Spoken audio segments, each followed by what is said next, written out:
की जय। हर हर महादेव, हर हर महादेव, हर हर महादेव, हर हर महादेव, हर हर महादेव, हर हर महादेव, हर हर महादेव, हर हर महादेव, हर हर महादेव। हर हर महादेव। भो राजा बल महाराज की जय। महावीर स्वामी की जय। जोधा पावरिया महाराज की जय। बड़ो भूषण नाथ बाबा की जय। जय जय श्री राधे, जय श्री राधे, जय जय श्री राधे। जय जय श्री राधे। भगवान का नाम और सुमिरन जरूर करना चाहिए। और दूसरी बात यह है कि सुबह आधा घंटे तक किसी से बात नहीं करनी चाहिए।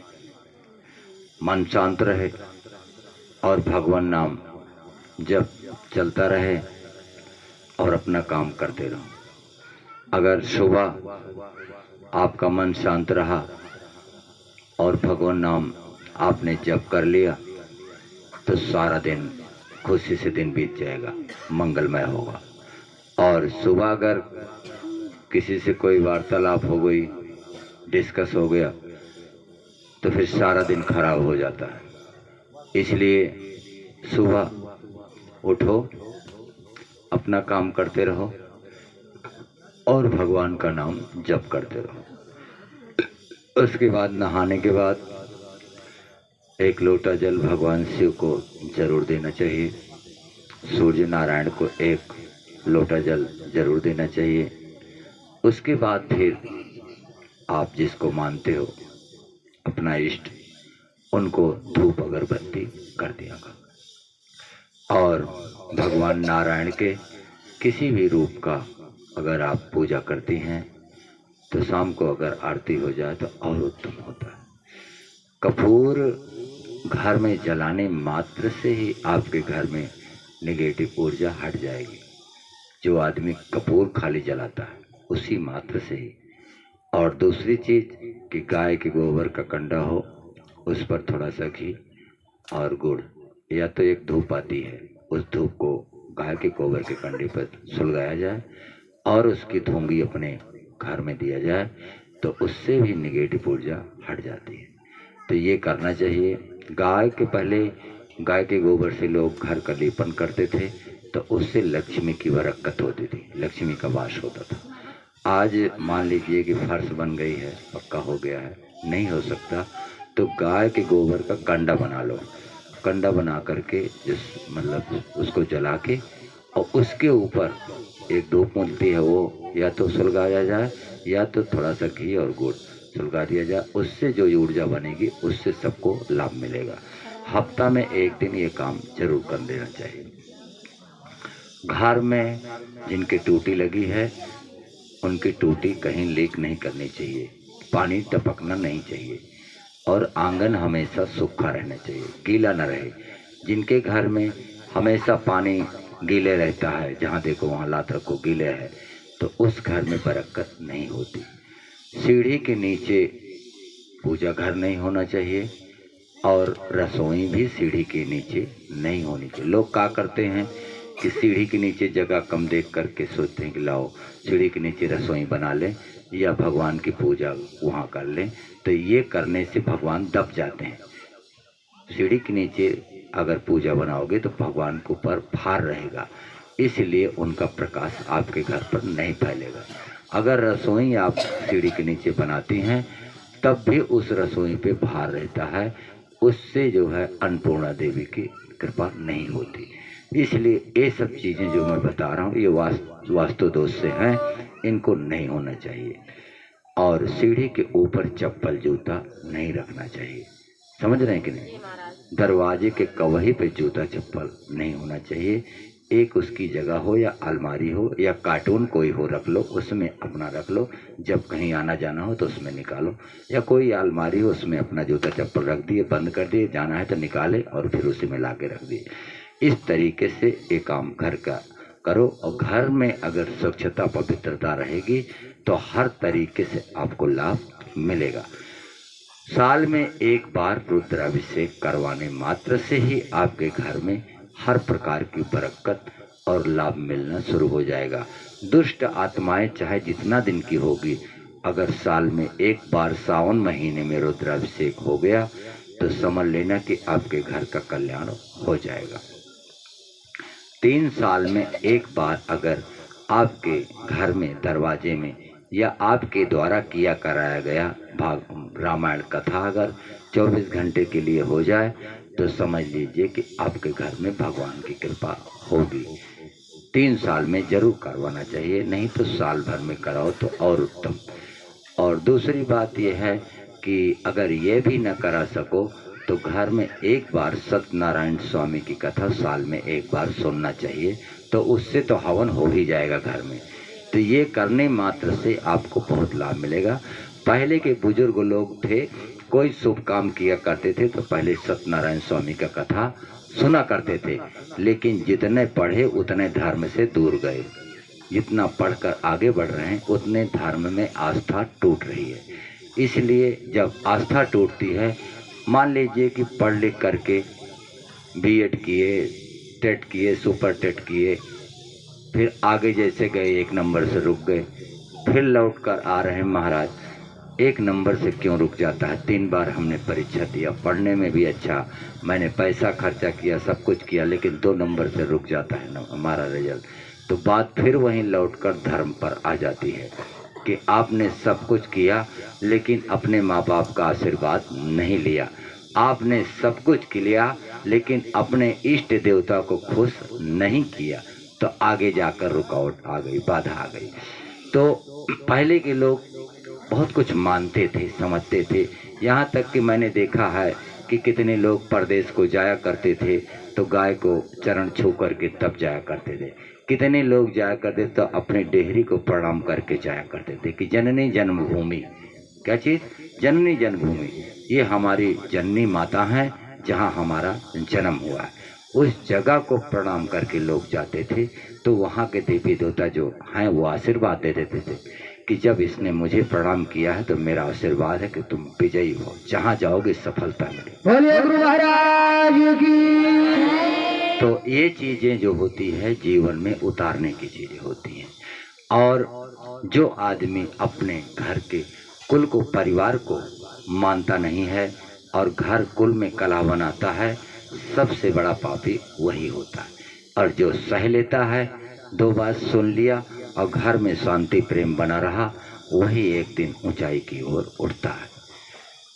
आज तक हमने देखा अपने लिए कुछ नहीं किया है, जो भी कुछ हो रहा है सब समाज के लिए, परिवार के लिए, महाराज के लिए, सबके महाराज के जत्रियों के लिए ये सब कर रहे हैं। जो भी हो पाता है जन कल्याण के लिए कर रहे हैं, तो एक दिन हमारा भी हो जाएगा, अपने आप महाराज की कृपा से हो जाएगा। तो ये विश्वास और आस्था बनाए रखना चाहिए, इसी से उन्नति होगी। और अपने जीवन में किसी एक देवी देवता को अपने हृदय में जरूर रखो और उसी को अपना इष्ट मानकर चलो।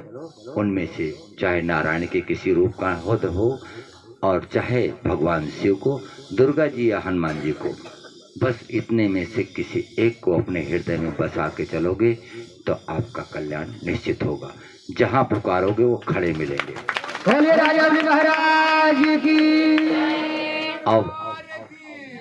अब एक सवाल ये आता है कि लोग कहते हैं कि हम राम को मानते हैं तो शिव नाराज हो जाएंगे, शिव को मानेंगे तो राम नाराज हो जाएंगे, हनुमान को मानेंगे तो दुर्गा नाराज हो जाएंगे, उनको मानेंगे तो उनको नाराज। ऐसा नहीं है, एक में सब और सब में एक। वही ओमकार निराकार परमात्मा परम ब्रह्म आपके भीतर भी है और वही उनमें भी है। वही एक ब्रह्म परमात्मा जो सगुण और निर्गुण दोनों है, तो वही उनमें भी है, देवी देवताओं में भी है और वही आप में भी आत्मा होकर बैठे हैं। तुम अगर किसी को न मानो तो अपने आप में मान लो कि मेरे हृदय में है, तो सबसे बड़ा धाम तुम्हारा आत्मा ही है। आत्म तीर्थम मयोदितम, श्री कृष्ण भगवान ने गीता में कहा है कि चल तीर्थम अचल तीर्थम आत्म तीर्थम मयोदितम, मैंने दिया है। कहते हैं जो आत्मा का तीर्थ है वो मैंने दिया है और मेरा निवास वही है जो आत्मा होकर मैं ही बैठा हूँ। तो इसलिए अगर जो और नहीं मानते तो अपनी आत्मा में अपने परमात्मा को मान लो, वो सबसे उत्तम है। साधु संत जितने भी ज्ञान विज्ञान जितने भी हैं, सब ने एक ही चीज माना है। आकाश में चंद्रमा तक लोग पहुंच गए, इतना विज्ञान आगे हुआ, लेकिन किसी के अंदर ये क्षमता नहीं हुई कि कोई जीवात्मा को रोक सके। कोई नहीं रोक सकता। ये ऐसी परम शक्ति है कि आई तो जरूर है, लेकिन निकलेगी तो वहीं जाएगी जहां से वो आई है। समझ रहे हैं कि नहीं? इसलिए आत्मा ही परमात्मा है। इसीलिए साधु संतों ने बताया कि नर सेवा नारायण सेवा। जो नर की सेवा करता है, नहीं मनुष्य की सेवा करता है, समझ लो कि वो स्वयं नारायण की ही सेवा करता है। इसलिए परोपकाराय सताम विभूतया, गीता में श्री कृष्ण भगवान कहते हैं कि जो साधु संत गुफाओं में बैठकर तपस्या करके सातों विभूतियां सिद्ध करते हैं, वही तुम कार्य परोपकार से सिद्ध कर सकते हो। आप परोपकार करो, दूसरों के लिए दया करो, दूसरे के लिए उपकार करो, तो समझ लीजिए कि भगवान आपके ऊपर प्रसन्न हो जाएंगे और आपकी सातों विभूतियां अपने आप सिद्ध हो जाती हैं। इस तरीके से धर्म का कार्य करना चाहिए। और आप कितनी भी पूजा कर लीजिए, रोज पूजा करो और संध्या की जनानी से लड़ाई करो, सारी पूजा व्यर्थ है, सारी पूजा व्यर्थ हो जाएगी। रोज जल चढ़ाओ शंकर जी को और जनानी का 2 डंडा रोज मारा, सारी पूजा व्यर्थ है। अजनानी कितना भी भगवान का, भगवती माई का, देवी का, सबका पूजा करा और पति का जैसे ही कटाई कुकू की तरह हाव से करा, तो फिर का हुए?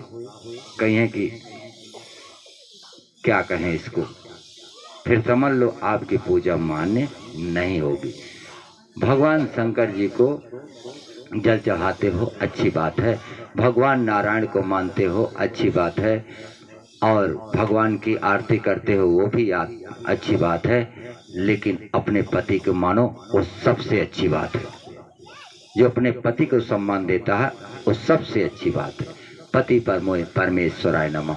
सती अनुसुईया ने यही तो किया, सीता जी को ज्ञान दिया। जब सीता जी सती अनुसुईया के पास गई 14 वर्ष के वनवास के समय में, तो सती अनुसुईया ने यही कहा था कि पति परम ईश्वरा, पति धन ईश्वरा, पति ही तुम्हारे लिए ईश्वर हैं।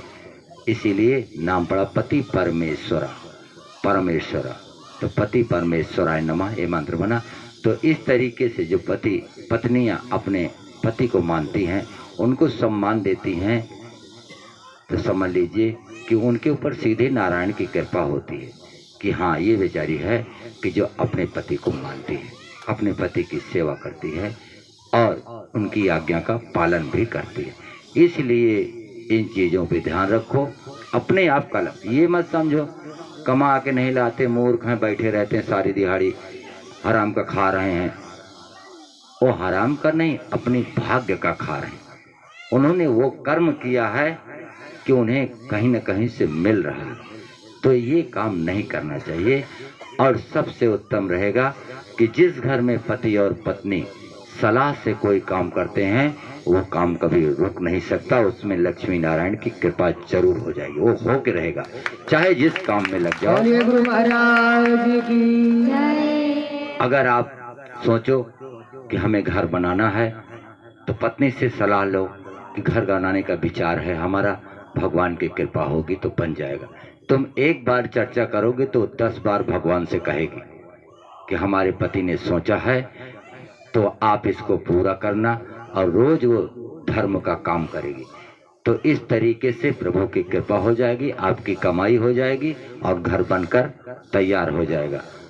तो ये सब सलाह से काम होता है। अगर आप पत्नी को बनाओगे कि हमें बेटी की शादी करना है, तो कहेगी कि ठीक है, बेटी की शादी देखो और इसको तय करो, उसके बाद में हम नहीं कुछ होगा तो अपना सिलाई करके घर का खर्चा चला लेंगे, तुम्हारा पैसा बच जाएगा, उसी से ब्याह हो जाएगा। तो दोनों मिलकर अगर कोई काम करोगे तो उसमें प्रेम है, और जहाँ प्रेम है वहीं भगवान की कृपा भी है। जहाँ कुमति तहाँ संपत्ति नाना, जहाँ सुमति तहाँ विपत्ति निदान। तो कहते जहाँ सुमति है वहाँ सब कुछ है, जहाँ कुमति है वहाँ विनाश है। तो आप सबको मैं यही मार्गदर्शन करूंगा अपने गुरुदेव के माध्यम से, जो मुझे ज्ञान मिला है कि जहाँ पर शांति है, प्रेम है, आस्था है, धर्म है, और जहाँ धर्म है वहीं भगवान श्री कृष्ण हैं। उन्होंने कहा है कि जहाँ धर्म है वहाँ मैं हूँ। श्री कृष्ण भगवान की। और जहाँ पर भगवान श्री कृष्ण हैं वहाँ पर किसी भी परिस्थिति में हार हो ही नहीं सकती। श्री कृष्ण भगवान का जो गीता का श्लोक है, लास्ट श्लोक जो गीता में है, भगवान श्री कृष्ण ने गीता में 700 श्लोक गीता में है, जिसमें से जो लास्ट श्लोक है उसमें कृष्ण भगवान ने यही कहा है कि जहाँ पर भगवान श्री कृष्ण हैं और उनके पार्थ कांडीधारी अर्जुन हैं, वहाँ पराजय हो ही नहीं सकती, विजय श्री हमेशा खड़ी ही रहती। तो ये चीजें हैं। तो जो लोग पढ़ते हैं तो भगवान श्री कृष्ण के लास्ट श्लोक को याद कर लेंगे। यत्र योगेश्वरः कृष्ण,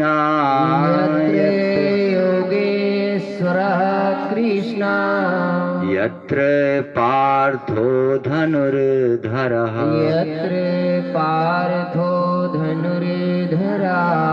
यत्र श्री विजयो भूतिर्ध्रुवा,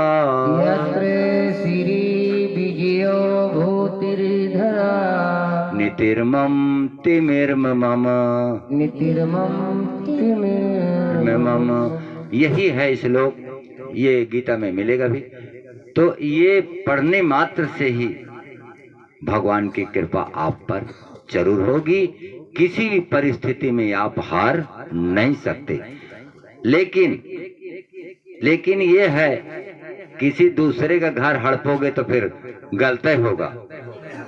किसी का दूसरे का घर हड़पो मत।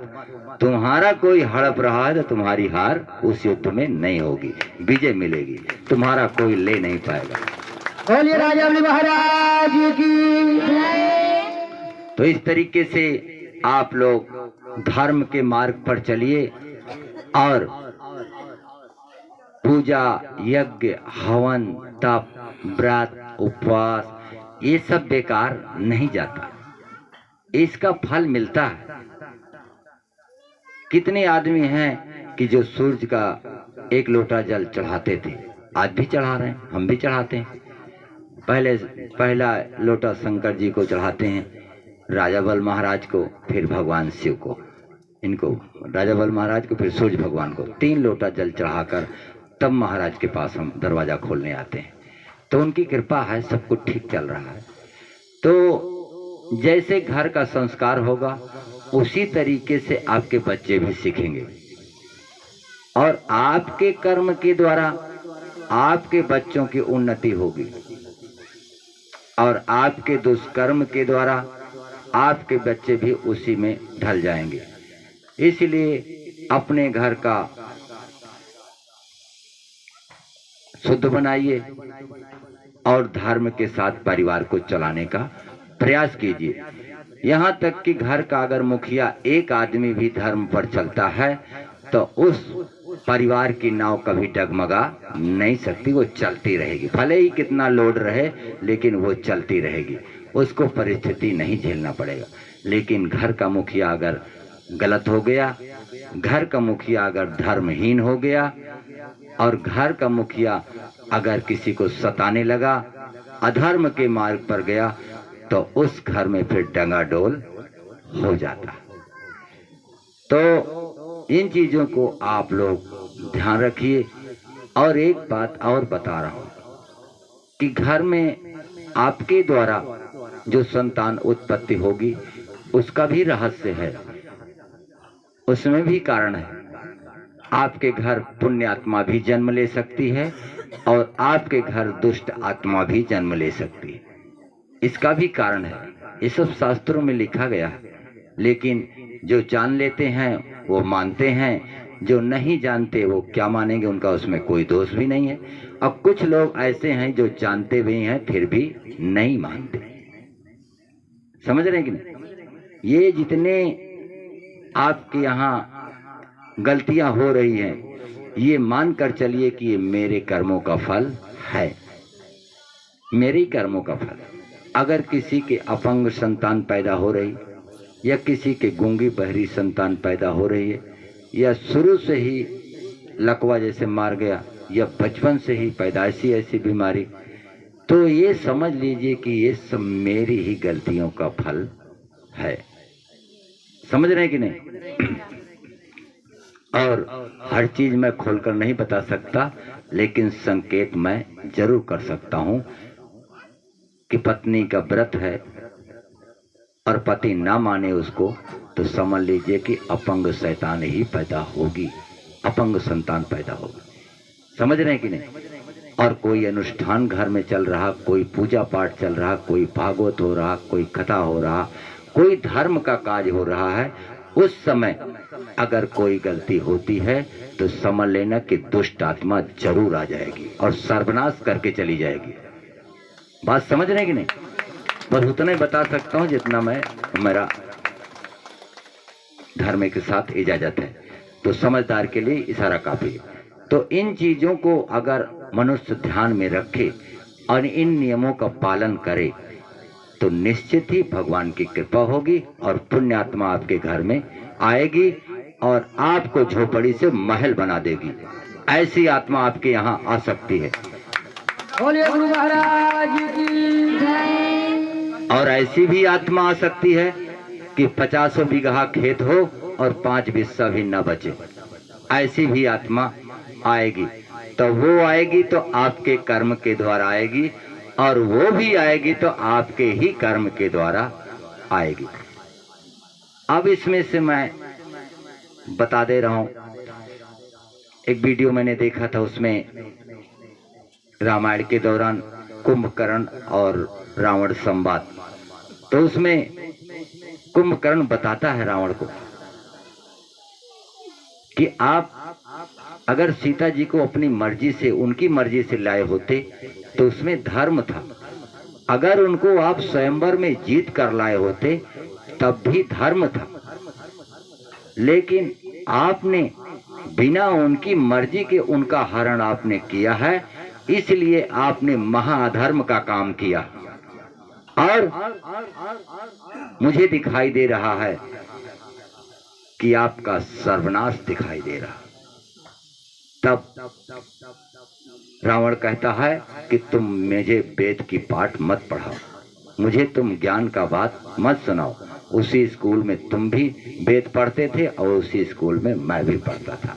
तो कहते थे कि जब आपने इतना पढ़ा है तो आप भूल गए कि गुरुदेव ने बताया था, हर चीज का नियम और कानून बताया था, जीवन जीने की कला बताई थी कि इस तरीके से जीवन जिया जाए तो उसमें धर्म है, और इस तरीके से जीवन जिया जाए तो उसमें अधर्म है। क्या आप उनकी भी बात को भूल गए? और लक्ष्मी सूर्यपुरी सीता जी का आपने हरण किया है, ये महाकृत्य का काम आपने किया है। अगर तुम में पराक्रम था तो तुम लक्ष्मण से लड़के लाते, तब तुम्हारे विजयी कहलाते और तब उसमें धर्म होता। दूसरी चीज कि बताया उन्होंने कि सुबह का समय भगवान के पूजा पाठ और ध्यान सिमरन का समय होता है। दोपहर और दिन का जो समय होता है वो अर्थ का काम होता है, यानी कि कमाने के लिए आदमी रोजी रोजगार करता है, कमाता है 4 पैसे, उसी से उसका भरण पोषण होता है। संध्या का काम जो होता है भोग विलास और निद्रा का समय होता है, और हर चीज का एक समय होता है, उसमें भी धर्म श्रेष्ठ है। ये तो बताया कि संध्या रात्रि का जो समय होता है भोग विलास और निद्रा का समय होता है, लेकिन उसमें भी धर्म श्रेष्ठ है। ये नहीं कि रामायण होता है और तो ये चीजें गलत होनी चाहिए। धर्म श्रेष्ठ है। धर्म अगर इजाजत दे रहा तो ठीक है, नहीं तो नहीं। सांसारिक व्यवहार नहीं होना चाहिए, ये चीजें गलत है और उसी का कारण आदमी भुगतता है। कभी कदा कोई आदमी आता है मेरे पास, बच्चा को गोद में लेके, महाराज पैदाइश से ही अपंग हो गया, पैदा हो गया, तो मुझे वो बात कुंभकर्ण की याद आती है कि इसी का फल ये है। लेकिन मैं बोल नहीं पाता, मैं कह नहीं सकता किसी को, लेकिन जान तो जाता हूँ। गुरुदेव ने हमारे बताया है, यहाँ तक बताया है कि इस समय का संतान ये रूप लेगा। इस समय अगर गर्भधान होता है तो ये रूप ले लेगा, और ये आत्मा आएगी, दुष्ट आत्मा आएगी, पुण्य आत्मा आएगी, प्रेत आत्मा आएगी, पापी आत्मा आएगी, या देव रूप आएगा, या कोई ऋषि महात्मा आएगा, या कोई राजा महाराजा आएगा, या कोई महान ज्ञानी ब्राह्मण जन्म लेगा। ये सब लिखा हुआ है कि किस समय क्या करने से कौन आत्मा आती है। सभी चीजें लिखी हुई हैं, वेदों में, शास्त्रों में सब लिखा हुआ है। लेकिन मनुष्य अज्ञान के कारण उसको कुछ पता नहीं है। तो बस नहीं पढ़ना है, वेद मत पढ़ो, लेकिन एक काम करो, उसी से सब काम तुम्हारा सही हो जाएगा। क्या काम? कहीं भागवत होता है तो वहां जाकर बैठा करो, कहीं कथा होती है या कोई साधु महात्मा आए प्रवचन करे तो उनको ढोंगी मत समझो, कम से कम कान से सुनो, और शायद कोई बात आपके जीवन के कल्याणकारी मिल जाए। इसलिए आप सब बैठा करो और सुना करो। 1 घंटा भी अगर बैठ गए तो कुछ न कुछ तो मिल ही जाएगा। मिलेगा कि नहीं मिलेगा? अब एक बीमारी बहुत तगड़ी चल रही है, मोबाइल वाली। रात भर बिटिया भन भन भन भन बतलाती है और महतारी सुनती है। बाद में है, महाराज जी हमार बेटी हो पता नहीं कहाँ है राय गए, अमन से दुगो को न बताइए कि मोबाइल छीन लिया। और जानती हैं सब महतारी, तो बीमारी के पालिस महतारी पालिस है।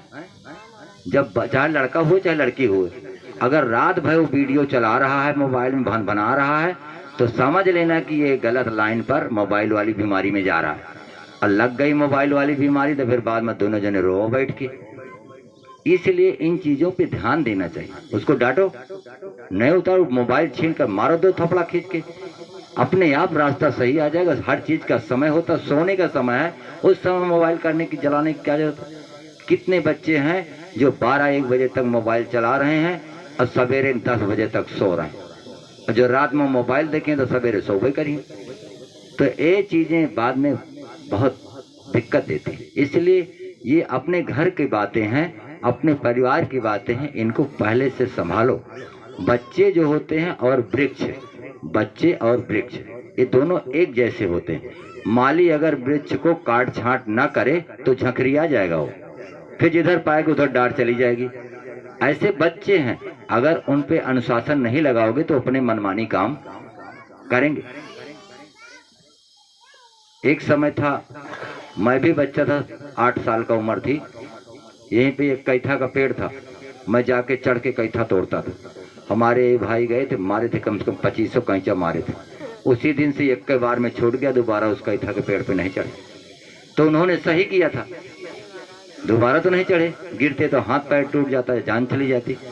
इसलिए उन्होंने सही काम किया और बड़े पुचकार से उतारे हैं। ऐसे पुल चढ़े थे कि अगर चूक जाते तो नीचे हड्डी तक बचती।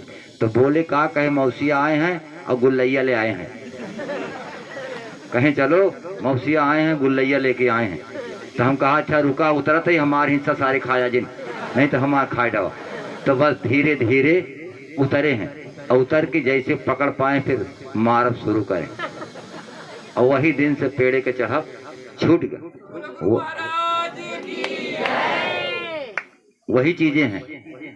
हमारे विवेक थे, उनको देखा किसी ने, कोई संगत को जैसे पीने उने के चक्कर में ले गए, 1-2 बार जान गए, फिर गए हैं 5 बेंत मारे खींच के अंदर। उसी दिन से छूट गए, अपने साथ लगा लिए, जहां जाते हैं साथ लेके जाते हैं। तब से वो कोई संगत नहीं करता, ना किसी से व्यवहार करता। अब वही देखो सारा भार उठा लिया, सारी जिम्मेदारी उठा लिया।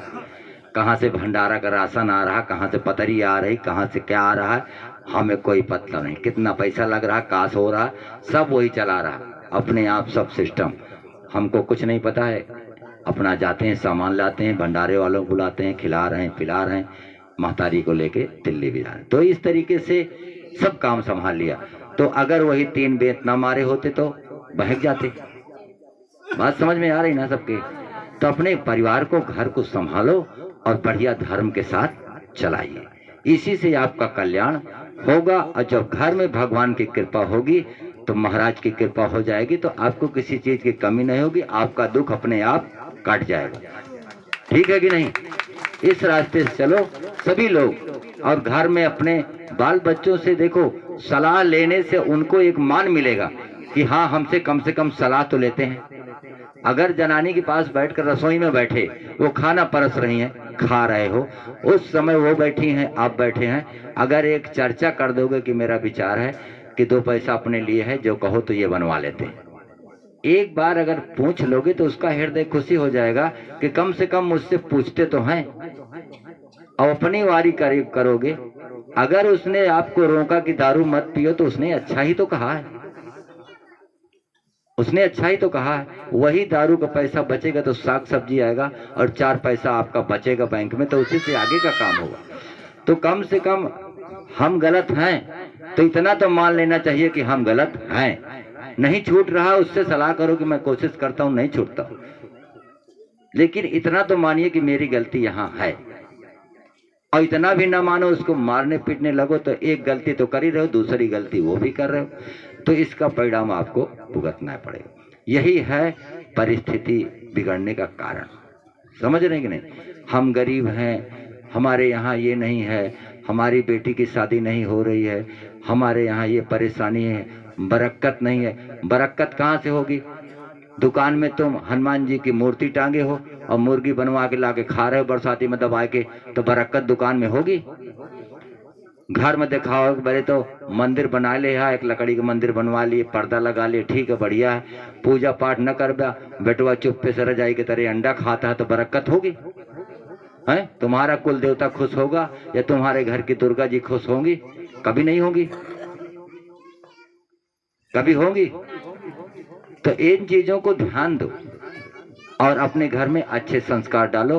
और नहीं तो टीवी तो आजकल सबके पास है, किसी न किसी साधु महात्मा का प्रवचन लगा लिया करो और शाम को 10 मिनट 20 मिनट सुना करो, तो कुछ न कुछ ज्ञान तो मिल ही जाएगा, है कि नहीं? हम भी जो बोलते हैं साधु संतों का ही प्रवचन तो सुने हैं, तब बोलते हैं आप लोगों को दे रहे हैं। कहा हम कहीं आकाश से पढ़ के आए, हम वेद शास्त्र थोड़ा पढ़े, लेकिन साधु संतों के बीच में रहकर जो ज्ञान पाए वही आप लोगों को बांट रहे हैं। अभी ये जो मैंने आपको बताया भगवान शिव का मंत्र श्री शिवाय नमस्तुभ्यम, इस मंत्र को बोल करके और भगवान शिव को जल दिया जाए तो आपके रोग विकार सब दूर हो जाएंगे। ये भी मैंने बताया कि अगर आपके घर में कोई झगड़ा है, लड़ाई है, ये चीजें हैं, तो शिवरात्रि के दिन मध्याह्न 12 बजे के बाद और 1 बजे के पहले बेल के 7 कांटे ले जा करके फूल बेल धतूर के साथ चढ़ा दो, तो आपके घर में झगड़ा नहीं हो सकती, शांति हो जाएगी। या इसका मिल जाए, ये समी का कांटा मिल जाए तो ये भी चढ़ा सकते हो। ये दोनों जो है भगवान शिव के ही हैं, वरदान से हैं। तो इसको चढ़ाने मात्र से आपके घर का कला शांत हो जाएगा। ओम शांति, ओम शांति, इस तरीके से मन में जाप किया करो और प्रार्थना कर किया करो कि हे नारायण, मेरे घर में शांति हो और प्रेम।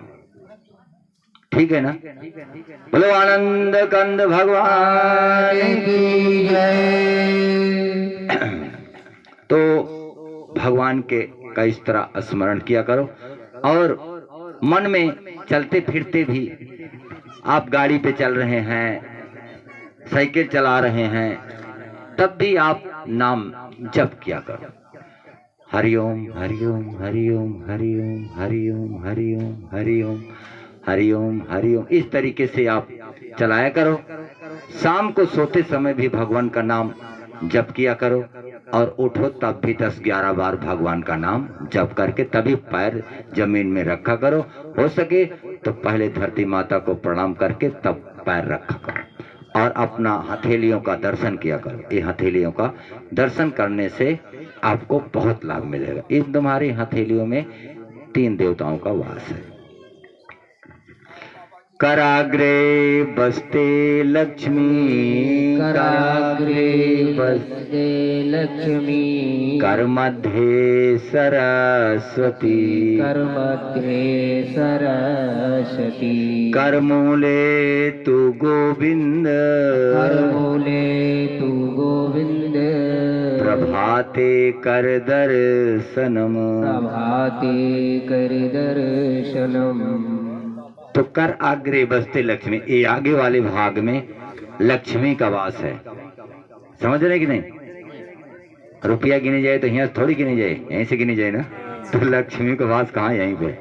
तो कर आग्रे बसते लक्ष्मी, कर मध्य, ये बीच वाली जगह में सरस्वती का वास है, और यहाँ पर भगवान नारायण का वास है, इसलिए इनको रोज दर्शन करना चाहिए। इनका दर्शन करने मात्र से ही आपको बहुत लाभ मिलेगा, ठीक है कि नहीं?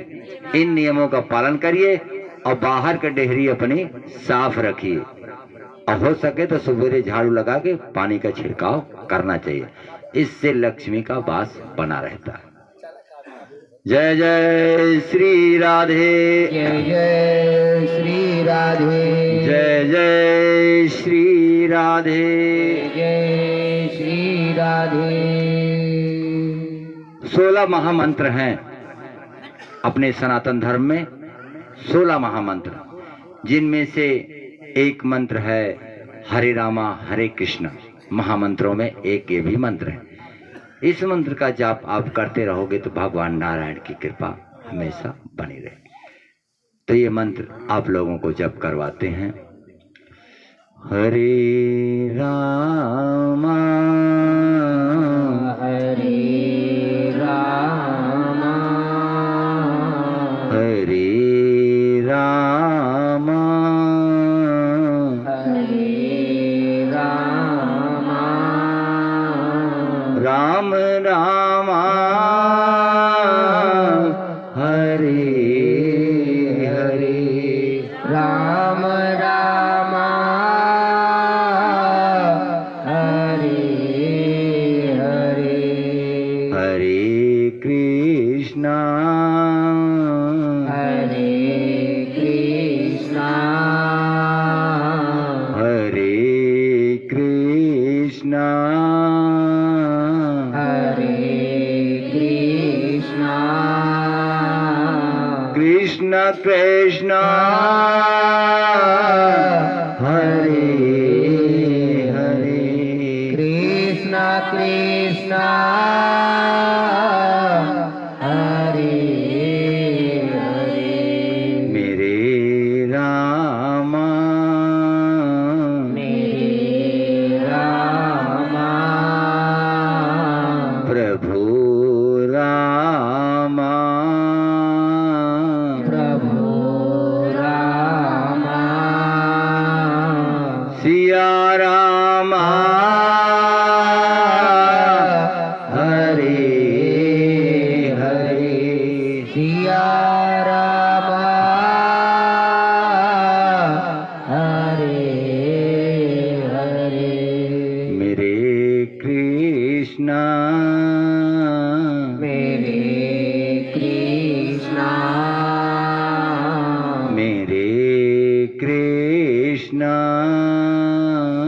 मेरे कृष्णा, श्याम श्यामा हरे हरे, श्याम श्यामा हरे हरे, श्याम श्यामा हरे हरे, श्याम श्यामा हरे हरे, मेरे प्यारे, मेरे प्यारे, मेरे प्यारे, मेरे प्यारे, मेरे कान्हा हरे हरे,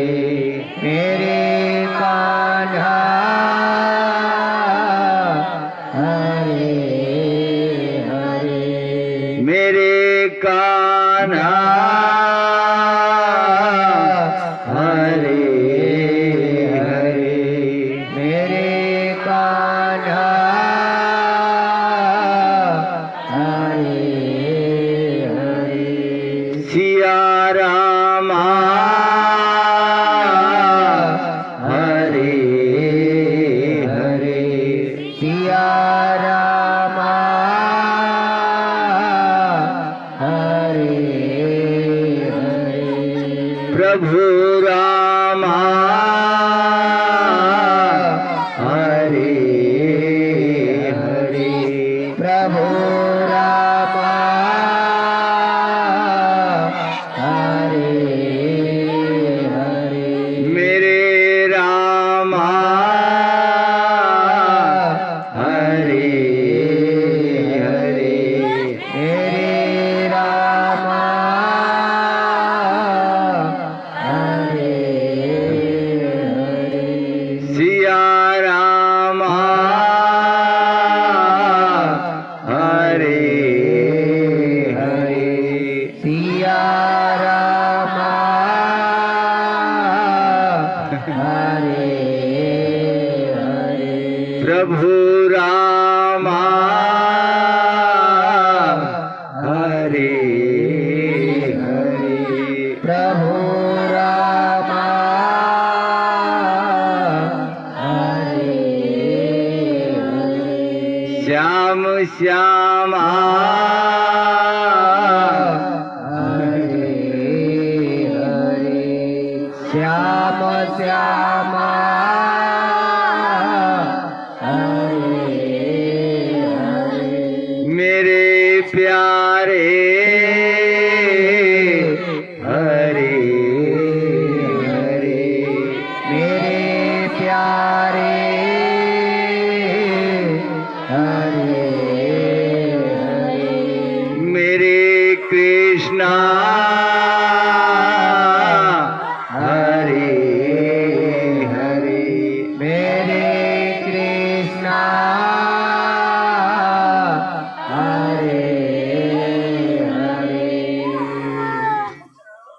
भगवान का नाम जब आप हृदय से पुकारने लगो और अंदर से आनंद मिलने लगे तो समझ लेना कि भगवान की करुणा चालू हो गई, भगवान की दया आप पर चालू हो गई। भगवान की, श्री कृष्ण भगवान की, सच्चे दरबार की, गुरु महाराज की।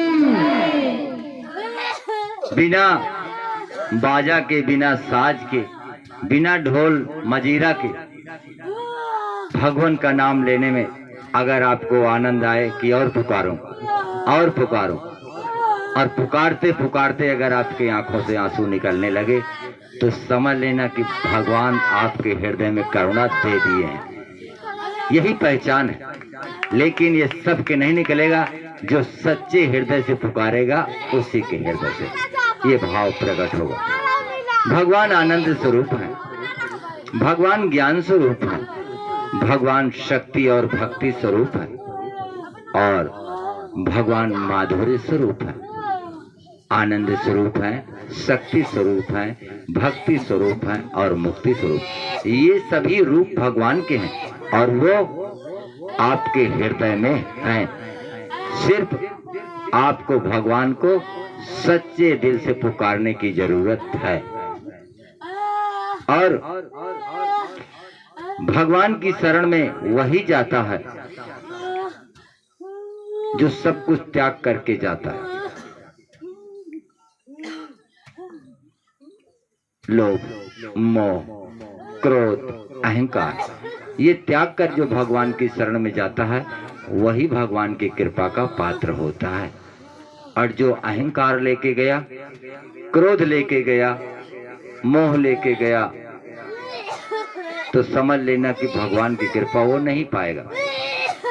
समर्पण भाव से जाओ, अपना दुख लेके जाओ, और दुख लेके जाओ तो हो सके तो कहवे न करा। अब कहीं ना कहा उनको पता नहीं है, उनको तो तभी पता है जब आप वहां से चल दिए हो तब। सब पता है कि हमारे यहाँ आ रही है तो इसका दुख क्या है वो भी जानते हैं। तो भगवान आपका सब सुनेंगे, लेकिन हृदय से पुकारोगे तब। जय जय श्री राधे, जय श्री राधे, जय जय श्री राधे, जय श्री राधे, जय जय श्री राधे, जय श्री राधे, जय जय श्री राधे। जय श्री राधे। महाराज ने तो हमें कहा है कि बस आप यही राखी बांटो और भजन करो, सब कल्याण होगा, सबका दुख। यही कहेंगे भजन हमारे दरवाजे होता रहे और दरवाजे पर ब्राह्मण लोग भोजन करते रहें, गरीब दुखिया भोजन करें, इसी से जो हमें शक्ति मिलेगी सबको हम दान देते रहें। बोलिए राधे महाराज की, बोलिए कृष्ण भगवान की। जय जय श्री राधे, जय जय श्री राधे, जय जय श्री राधे, जय जय श्री राधे। बोलो राजा बल महाराज जी की की जय।